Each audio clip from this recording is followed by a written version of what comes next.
তো ভালো তো, আমার তো ফোন নেই রে, থাকলে আমি দিতাম।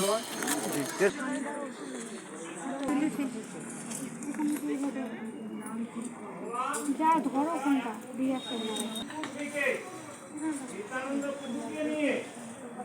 নিজেই ডিঙি নৌকা ছিল, নৌকায় বসে মহাপ্রভু নিজেই তালের যে বৈঠা, সে বৈঠা মানে বয়ে এই গঙ্গা পেরিয়ে এসে এই জায়গাটাই প্রথম হরিদাস পণ্ডিতের এখানে মানে ভজন কুটির ছিল। আর এইখানে প্রথম গৌরাঙ্গ মহাপ্রভুর সাথে হরিদাস পণ্ডিতের এখানে মহাপ্রভুর আমলের সেই কিছু গাছ রয়েছেন। যেমন বৃন্দাবনের মধ্যে আমরা দেখতে পাই ইন্দ্রিতলা, সিদ্ধপীঠ ইন্দ্রিতলা, যেখানে রাধারানী যখন মান করে রাজমঞ্চ থেকে বেরিয়ে চলে যায়, তখন রাধা ছাড়া কৃষ্ণ একা আর রাসলীলাতে আনন্দ পাচ্ছেন না। হ্যাঁ, রাধারানীকে খোঁজার জন্য ওই বৃন্দাবন যে যমুনা ছিল, ওই তেঁতুল গাছের নিচে রাধারানীর আরাধনা, আর ওই রাধা রাধা রাধা রাধা মন্ত্র জপ করতে করতে ওই শ্যাম বর্ণটা এই রাধারানীর মতো হয়ে গেল। তপ্ত কাঞ্চন গৌরাঙ্গী রাধে বৃন্দাবনেশ্বরী।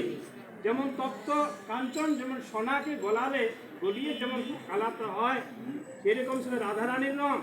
আর সেই রংটা সেই কৃষ্ণ বর্ণ লুপ্ত হয়েছে রাধাময় হয়ে। এই জন্য আমাদের একটা কীর্তন বলে না, রাধা ভাব কান্তি লইয়া হলেন শশীর দুলালিয়া।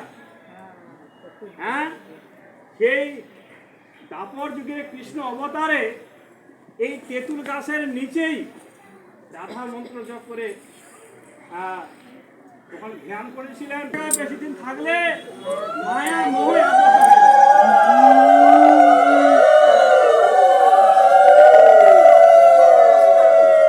আমাদের গৌড়ীয় ধারায় যারা মঠবাসী জীবন, যারা সংসার ত্যাগ করে রয়েছেন, তারা এক জায়গায় বেশি দিন থাকবেন না।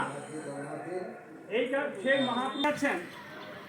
তখন হরিদাস পণ্ডিত বলছে, প্রভু ওরা তো আমার সাথে কথাও বলবে না, আমার সাথে খাবেও না, অতএব তোমরা থাকো, ওরা যাক। যেই না ওই গৌরাঙ্গ মহাপ্রভুকে ধরে নিয়ে এসে সিংহাসনে বসাচ্ছেন, তখন ওই কাঠের বিগ্রহ বেরিয়ে চলে যাচ্ছে। যেই না ওই কাঠের বিগ্রহ বেরিয়ে চলে যাচ্ছেন, আবার ওদেরকে ধরে নিয়ে আসে, প্রভু না না না আপনারা থাকুন, ওরা যাক। মানে যেমন দাপর যুগে অপুর মহারাজ যখন কৃষ্ণ বলরামকে যখন নিয়ে যায়, তখন এই যমুনাতে